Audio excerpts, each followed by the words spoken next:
It is almost guaranteed that you get long unpronounceable sequences of consonants like shown here. And how do you enunciate the difference between lowercase and uppercase symbols? Yodeling?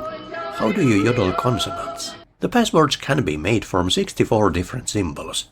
This means that the passwords consist of 6-bit symbols. Why? Because 64 is what you get when you calculate 2 times 2 times 2 times 2 times 2 times 2. That is 2 raised to the 6th power. A bit is something that can have two different values, 0 or 1. Each of these 2's is 1 bit. We have 6 2's, that is 6 bits.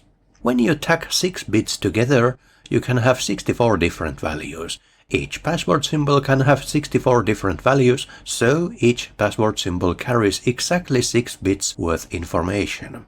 When I was a teenager, to save the progress in a video game you had to write down a password using a pen and paper. In this series we crack how these passwords worked. Battle of Olympus tells the tale of Orpheus, who travels through ancient Greece, meeting various townfolks, battling terrible monsters, negotiating business with gods, in his quest to free his lover, Helene, from her kidnapper, who was no less than Hades, the god of the underworld. But is that which I saw, that which I thought that I saw, includes password feature.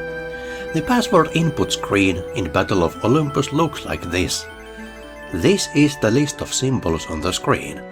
Let's remove the arrows and the end because those were user interface tools and not part of the password. We are left with these 64 symbols.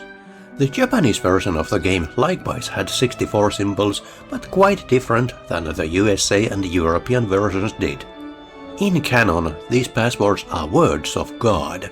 The only way to get a password is to talk to a god and to write down what they say. I will give you words of God. Write them down so that you do not forget them. And then he will say something along the lines of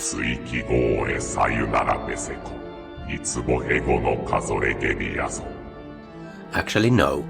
In the Japanese version, the hero and heroine names given by the player are shorter than in the English versions, so the passwords are shorter.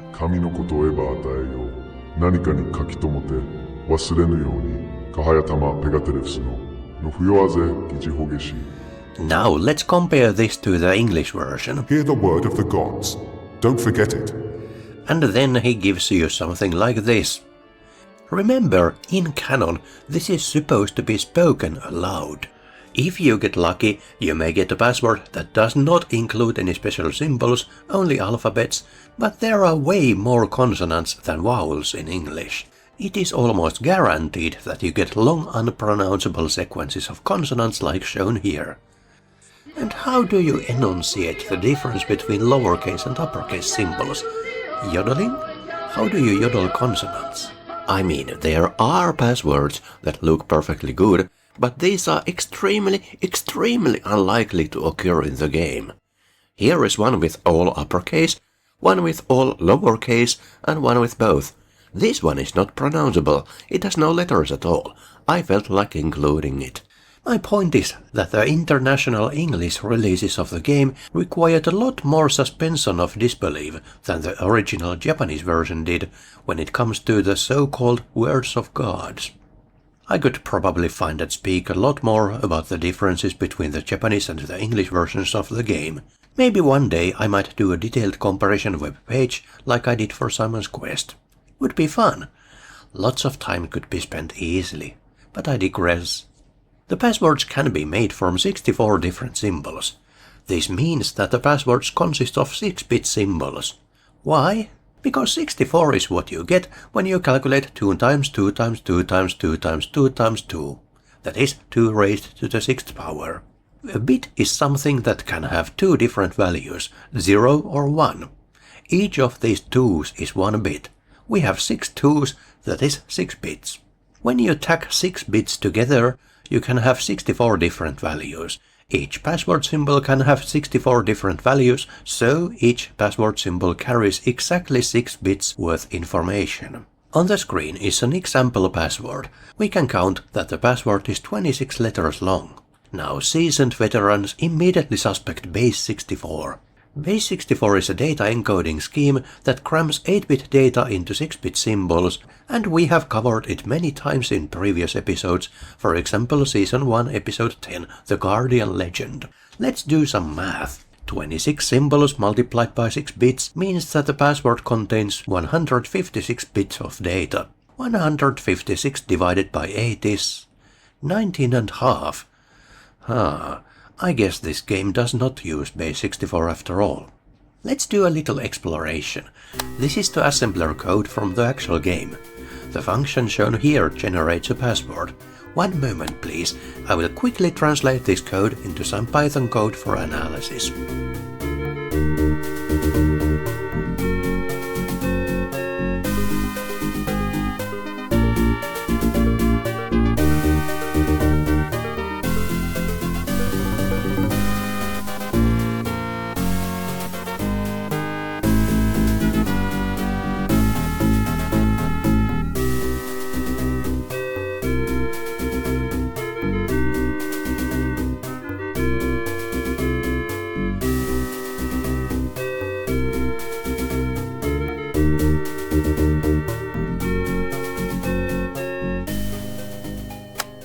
I see. So it works like this. The password is divided essentially into 4 sections, illustrated on the screen. The very first slot of the password contains a random number. The middle section, spanning from the 3rd slot to the penultimate slot, contains a bit stream. This bit stream stores the game data, such as the boy name, the girl name, and the number of olives collected. The 2nd slot contains a checksum of the bit stream. All of above is encrypted using a fixed key, and the final slot contains a checksum of everything before it. This is how the data is laid out in the bit stream. It's easiest to read if we start from the end rather than from the beginning. There's flags starting from bit 0 until bit 27, immediately followed by the HP max bit 0 until bit 6, then the girl's name, then the boy name, and so on. Here is another chart that shows in detail which byte each data item comes from for reference. Anyway, here is pseudocode for how the bit stream is essentially constructed. First, we made a 138-bit integer by concatenating all the data items. Then, this 138-bit integer is saved into the password slots in units of 6 bits. The game doesn't actually deal with 138-bit integers, and there are not many programming languages that do either, so here is another version of the bitstream constructing algorithm that works in units of 1 bit, just like the game does. It's really surprisingly simple. Now the encryption method. Once all but the final slot have been populated, the game encrypts the first 25 slots. This involves 3 steps. First, all slots are XORed with the preceding slot's value. Then a magic value is added to each slot. There are 4 magic values, and the loop cycles between these 4. And finally each slot is ANDed with 63 to keep only the 6 lowest bits. These 3 steps can of course be combined into a single expression. Then the checksums. There are 2 checksums. The checksum algorithm is pretty simple. The first checksum just adds together all the slots comprising the bit stream. This sum is then negated, and the lowest 6 bits are saved in the second slot. After encryption, the second checksum is calculated in exactly the same way as the first one, but from the entire password. In summary, the password is generated using 6 steps, which are listed here. The process starts from the top and ends at bottom. Now, if we want to decode a password, we have to reverse the steps, literally go from bottom to the top. First, the password symbols have to be converted into numeric values. Then, instead of calculating a checksum, we verify the checksum. This is done by adding together all the bytes and checking that the result is 0. In the third step, we undo the encryption by changing the plus into minus and reversing the order of operations. The same magic values still are used. Fourth, we check another checksum. Fifth, we don't actually need to generate a random number now. We can just skip step 5.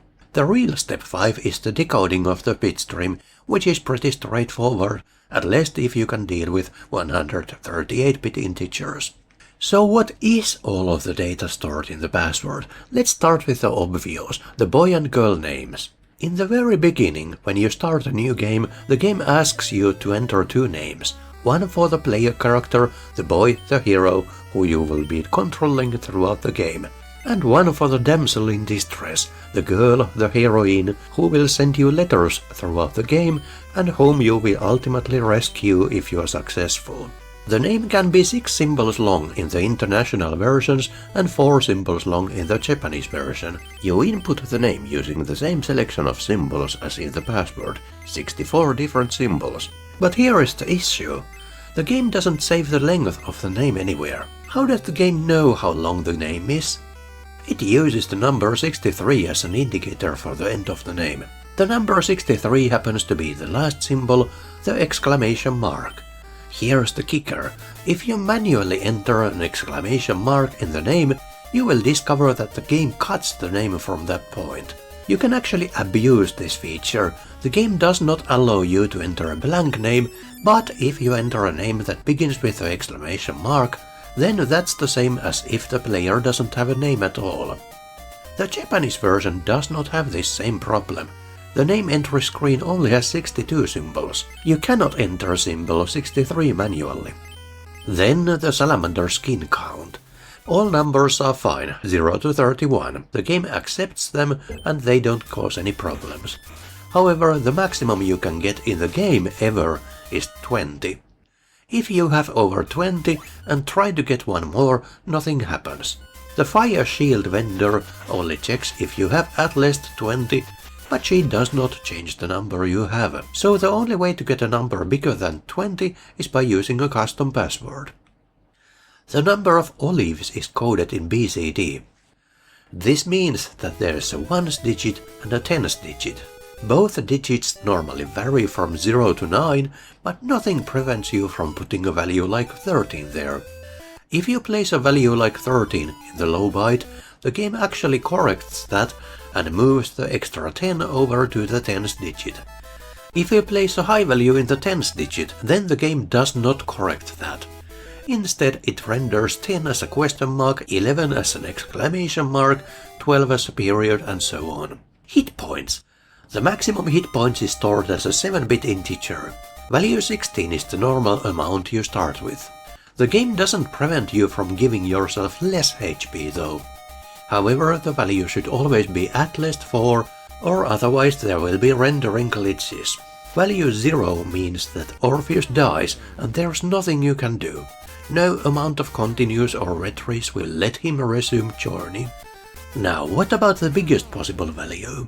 Playing normally, you can increase your maximum hit points by collecting ambrosia, food of gods in the Greek mythology.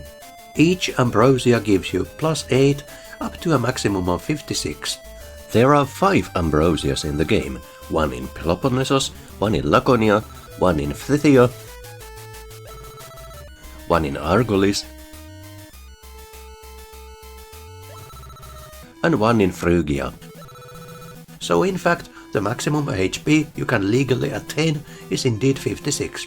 If you have 56 hit points or more, and you still try to pick up an ambrosia, the game gives you absolutely nothing. Using a password, 12-7 is the biggest number you can give, and it works just fine as you can see. However, what if you have the golden apple? The golden apple immediately doubles Orpheus's HP, but it causes the HP bar to be rendered half length to compensate. It also doubles the effect of any subsecutive ambrosia. If you have the golden apple, the maximum HP you can legally attain is 112. However, if you use a password to get yourself 12-4 hit points without the golden apple, and then you pick up the golden apple, you will actually have a whopping 248 hit points maximum, as long as you don't reset the game. But if you then save the game using a password, reset and reload, you will find the HP maximum decreased to 120, less than you had before, because only the lowest 7 bits were saved. There is not much to be said about the 0 padding. The game only puts there number 0. You can put there any value between 0 and 3. The game doesn't care. It doesn't affect gameplay in any way whatsoever. Then the game status flags. There are 40 flags in total, although 5 of those bits are unused. The password may include any combination of these flags. The game does not validate them. For example, it's possible to have all items, but still indicated that you never visited zoos. Or your password may indicate that you have already beaten Hades. Here's what happens if you enter Hades' temple and Hades has already been beaten. Those who have played the game will recognize that the music is not what should normally be playing here.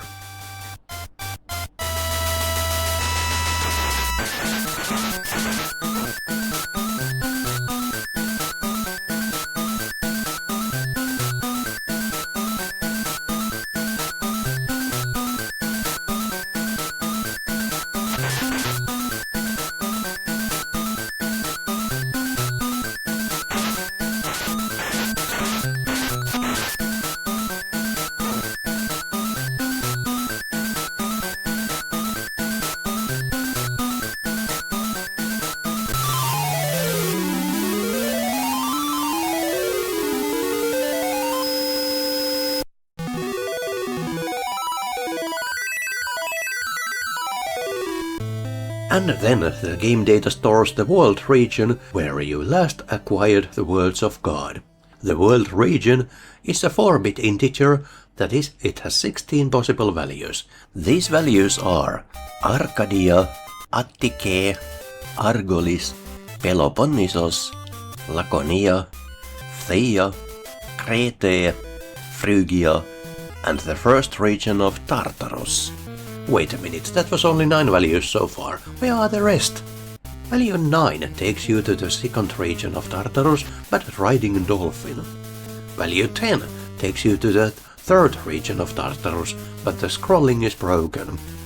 Value 11 takes you to Hades' temple, but you are riding dolphin and you cannot exit the room. Value 12 glitches for a moment, then takes you to Phthia, plays the ocarina sound, and the game is frozen. Value 13 takes you to the third region of Tartarus, plays the title music, and the game is frozen. In the PAL version, this just produces a black screen. Value 14 gets you a black screen, and the CPU freezes shortly thereafter. Value 15 gets you a pink screen, and the CPU freezes shortly thereafter. And that's pretty much the whole mystery uncovered. In the next episode we will take a look at another game with a grid-type password. By the way, efficient SYMD code always fascinates me. This is a small function that validates a Battle of Olympus password written in C++. On the right side it is shown how this validation can be performed in x86 assembler without a single loop. I find this very fascinating. Especially the second loop, which does the decryption. It is reduced into just 4 instructions. For comparison, here is a version done without SYMD instructions.